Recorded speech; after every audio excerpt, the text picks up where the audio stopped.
PingSkills helps you improve your table tennis. 183 is the difference of two square numbers. 32 squared minus 29 squared. What an interesting number fact. For Throwback Thursday, we're going to talk about our trick serves video. In the questions, we'll discuss why older players switch to funny rubbers, returning serves, and whether it's okay to use an unconventional grip. I'm Jeff Plum, and as always, Super Coach Alois Rosario is here with me to answer your questions. Welcome, Alois. Thank you, Jeff, and good morning. Yes, it's I don't know, these mornings are getting earlier, Jeff. It does seem quite early this morning, doesn't it? It does. Yeah, we've had a couple of cold days here in Melbourne, but it's meant to be warming up, heading towards summer soon, so that's always good. Yeah, that's right. Yeah, bit of heat always livens you up a bit. That's true. It certainly does. Now, Alois, we had a PingSkills question of the day on our last show, which was, what is the furthest you have traveled to play table tennis? Yeah, we had some interesting responses from people. So everything from Ionzi, who said 5 minutes to his local table tennis association, and right through to Michael, who said he travelled 1,500 miles. So that is a long way, really, to play a game of table tennis. Other people said, Sammy said from the UK to the USA, and thankfully came back with a medal. So well done, Sammy. Mitch Allender said New Caledonia. What a nice place to play table tennis. Jake has travelled to Thailand. Shay has travelled to China. Eugene, not far, 365 Ks. That's a fair distance. And Rory said 3.5 hours driving. And Daniel said 5 hours by bus from Boston to New York City. So, yeah, so a fair few responses there. Just having a look through the blog, and no, they've had lots of discussion on the blog there, but not much about the distance to play table tennis. Yes, because we brought this question up because you went to Belgium, Alois. Yes, and that was a long hike, and I'm still suffering a little bit, still trying to get over it, but the old jet lag. Well, yeah, whatever it is, jet lag, tiredness, who knows? Just changing time zones, yes. All right. Well, the PingSkills question for today is, Adam Bobrow, ITTF commentator, do you like his style? So jump on the Facebook page, leave your comment, or on our blog, as other people have done, and leave your thoughts. Adam Bobrow, do you like his commentary? We really want to hear your thoughts on this. If you haven't heard him, go to the ITTV site, which you can find on the ITTF.com website, and listen to his commentary. All right, Alois, what happened on this day? Good birthday, Nadia Comaneci. So the famous Romanian gymnast scored perfect 10. So it's her birthday today. So yeah, I do remember watching that Olympics and seeing her score those perfect 10s and thinking, oh my goodness. And she actually had the scoring system changed because of it. Well, she didn't want to change it, but the judges and the officials of gymnastics decided to change it because of those perfect 10s. So Nadia Comaneci's birthday. And a mention, so in a lot of parts of the world, it's still November the 11th. And that is Remembrance Day. So remembrance for the end to the hostilities of the First World War. So very special day, an important day for a lot of people there as well. Indeed. Very good. All right, Alois, it is Thursday here, so we have our segment called Throwback Thursday. What old video do you have to talk about today? Yes, it's one of our favorites. It's the trick serves video, and we've got a link there. So what you need to do is you need to go and watch that trick serves video, and yeah, give us a rating. You know, what do you think? Any good? No good? You know, a bit of the Adam Bobrow, this or this. So yeah, get on there. Have a look at the trick serves video. We've got a link. Yeah, you know, like Jeff does all right in some of those tricks. He's okay. Thanks, Alois. Yeah. Now, on this video, we often get a lot of questions because there's a couple of serves where the ball bounces on one side, bounces on the other, and spins back over to the net. And people are like, if that happens, is it legal? And it certainly is. You are allowed to do it. So yes, you can get the ball to bounce on your side, on their side, and back onto your side. What usually happens though is that people won't use it in a match situation because you have to do it too slowly. So the ball has to bounce a little bit higher to be able to come back. And so if you've got a reasonable sort of opponent, they'll just run up to the net and go crack and smash it back at you. But it is a good party trick, though. Yes. And I guess it's like aiming for the edge. Like, people don't do that in a game either because they're not good enough at hitting the edge every time. Or even if you perfected this one, so it just bounced over and bounced back, you're not going to be able to do it 100% of the time. And as soon as you serve one fault, your odds are coming down, and just with a normal serve, you're going to win a high percentage of serves anyway. So the maths don't really stack up with a lot of these trick serves. I don't know. We've got some pretty good ones there, Jeff. All right. Well, next time we're playing in a match, you can start using them. I've got a few new ones that I've got up my sleeve when I'm playing you, though. All right. Excellent. Now, Mike D has jumped on and asked a question using the Google Q&A app, and he says, "Hi guys, I noticed since my return to table tennis last year that some older players have switched to long or short pips when they have been playing with smooth rubber most of their lives. Why do you think that sort of switch occurs with older players?" Yeah, so a couple of things really. So one is that because players might be a little bit more forehand dominant when you're younger, you can move around a bit more. Whereas as you start to slow down physically, and especially with the legs, then you need to be able to do a little bit more on the backhand side. And if you're not that confident on the backhand, the short pips or the long pips can add some variation there. And the other thing is that, especially with the long pips, it just slows the ball down a little bit and it slows the rally down. So when someone's attacking fast at you, you can slow the ball down with those long pips. So so that's a couple of the reasons why some of the players, as they start to get older and slower, move to the long pips and the short pips in particular. Yeah, good answer. Now, Ilya has also asked a question using the Google Q&A app. He said, "I can effectively use the banana flip against weaker players, but against stronger ones, I lose more points than I win with the flip. Moreover, a coach told me that this shot is not my level and I should forget about it. So should I really give up on it?" Interesting. I think it's worth practicing and thinking about using for later on, but perhaps you're just not strong enough at the banana flip at the moment against the higher level serve. So against the lower level players, their serves aren't going to be as strong. So maybe the ball's sitting up a little bit higher or a little bit less spin, and it's easier to do that stroke.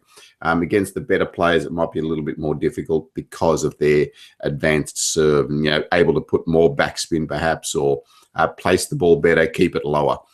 But I think it's something that you can think about developing for later on. But I think your coach is right insofar as it's important to be able to play a basic return first, to be able to push the ball short or flick the ball first. And so maybe he wants you to just stick to some more of the basics rather than thinking about the little bit more advanced and tricky type of strokes.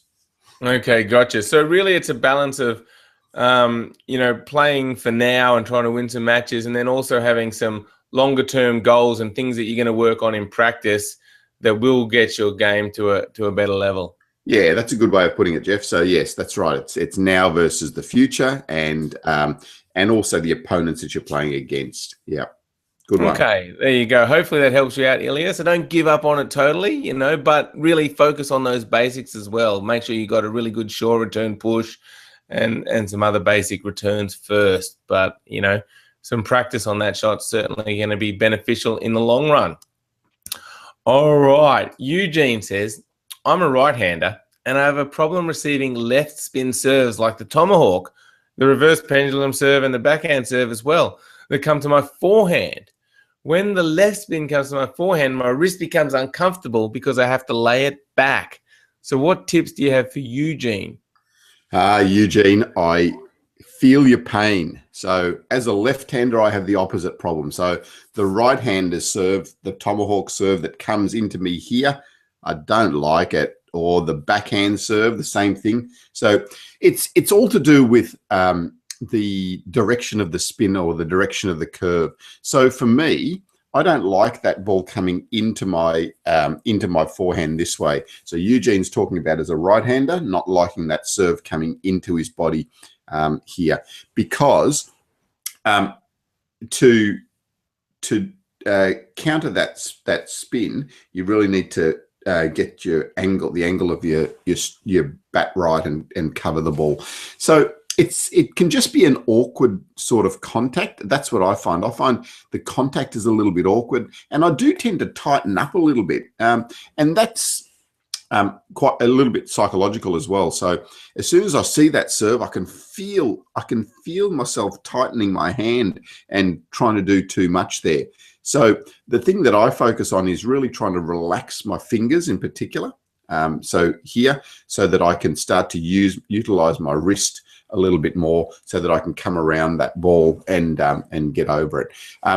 I find I tend to, when that ball's coming in this way, tend to cover the ball a little bit too much here. So as a right-hander, I tend to do this a little bit too much, and I don't get a good contact on the ball. So I just need to open that angle out so I get a better contact on the ball. So the first thing is relaxing that grip, then opening the wrist out a little bit so that you can come over the top of that ball properly. Interesting, Alois. Because you're a left-hander and because the pendulum serve was so popular, that's the ball that spins away from you as a left-hander, and you seem to not mind that one. And also, I'm a right-hander. I don't mind that ball coming into me. That one, and again, probably because I've received a lot of pendulum serves, seems much more comfortable. I don't like the one that spins away, whereas you're used to receiving the one that spins away, and you like that. So I've got this theory, Alois, that it's probably just a matter of practice. It's probably you haven't received that serve as much. Yeah, I think you're absolutely right. And I suppose a lot of our things come back to that, isn't it? It's about how much you've been exposed to that and how much you've practiced it. So you're right. I'm used to receiving the right-hander serve that's coming across my body and going away from me, whereas I'm not as used to receiving that tomahawk serve, which wasn't used as much when I was playing a lot. But interestingly, when I think back, I remember when pendulum serves first started becoming popular. I do remember having problems with that ball swinging away from my forehand initially. And it was a long time ago, Jeff, a long time ago, but I do remember it. So, so I think you are completely right. It's a matter of practice. It's a matter of exposing yourself to that type of serve as much as you possibly can. Great. All right, Eugene. So try out some of those tips that Alois has suggested, and then see if you can get someone just to serve you lots and lots of those types of serves so you can get better at returning them. Good luck. All right. Venk has asked the question. He says, some of my opponents are doing side spin service nearly at the net height, so almost touching the net. If I return with a chop or a push, they can smash it easily. Can you please tell me what would be the best way to return this type of short serve? Yeah, so Venk, off a short serve, usually a push is the right way to go, but it sounds like you just need a little bit more touch or feel with that. So if the ball's going up too high, then you're going to give your opponent an opportunity to make that attacking shot. So especially if it hasn't got much backspin or topspin on it, you need to just come down on the ball a little bit more. So rather than lifting it up or pushing it up, just really come down and almost absorb the pace on the serve, and you're just going to put a little bit of backspin on the ball as well. So definitely really focus on trying to keep that ball lower and shorter. And again, it's a matter of practicing that and just trying to see how low you can keep the ball. So there's not much difference between getting the ball this high over the net and that high over the net, you might think, but that little increase in the height makes a big difference to your opponent's ability to be able to attack it. So really start to focus on keeping that ball as low as you possibly can, and just try to get it just over the net. Yeah, great. And I've got a couple of additional things here, Alois. We have a great video, Keeping the Ball Low, which gives you a little tool for working on keeping the ball low over the net. So I'll put a link in the show notes to that. So check that out, Venk. And secondly, I guess that's great, Alois. And, we're talking about longer term here. We really need to develop that short push, and it is important. But if you're playing a game and you're struggling and the ball's just always going high, then you need to change something up if you really want to win that match. So maybe you need to think about maybe just pushing the ball long and wide, just changing something up just to give your opponent something different to look at. Yeah, that's right. And I think we talk about that in the last show? Yes. Yes. So just varying your tactics a little bit. The long push can be a little bit more effective if that short push is going high and your opponent's attacking you. Great. Again, it's a balance, isn't it, between long term and short term. All right. Randall has a question. He says, is it completely wrong to use a grip that isn't the two most common grips, so not the pen hold or the shake hand? I play with my 4 fingers on the handle and my thumb pointed up on the back. Is it still better to go against all my muscle memory and go with a more standard grip? Yeah, good question. I think there's some basics as to the grip. So let's go back a step. So the grip is really, really important. So I think a lot of people tend to forget about it, especially when they're learning the basics. And the change in the grip between doing this and doing this, for example, okay, so turning the bat in your hand a little bit, is quite marked. So especially if you're trying to play forehands with this grip, or if you're trying to play backhands with a really turned grip around the other way, so a forehand grip, it can make a big difference. As can things like putting your thumb up on the back of the bat, on the front of the bat. So if you're putting your thumb up, again, there's something that's happening there with your hand that will be detrimental. And what tends to happen is when you put your thumb up, you're going to tighten your wrist a little bit here.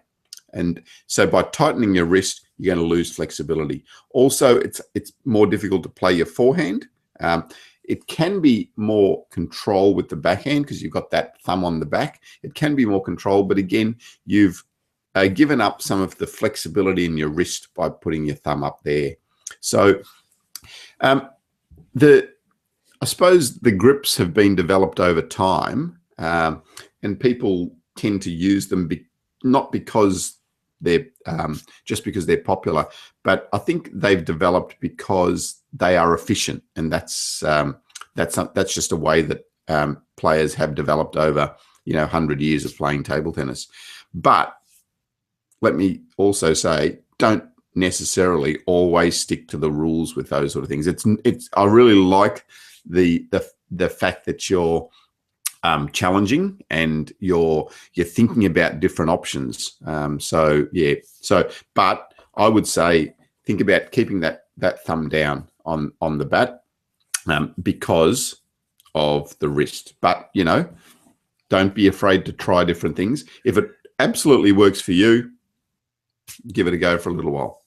Yeah, sure. Now, the other thing, Randall has 4 fingers around the handle, so no finger on the back of the bat. Now, I would think it's pretty important to have the finger on the back of the bat for feel. Alois, what are your thoughts about that? Yeah.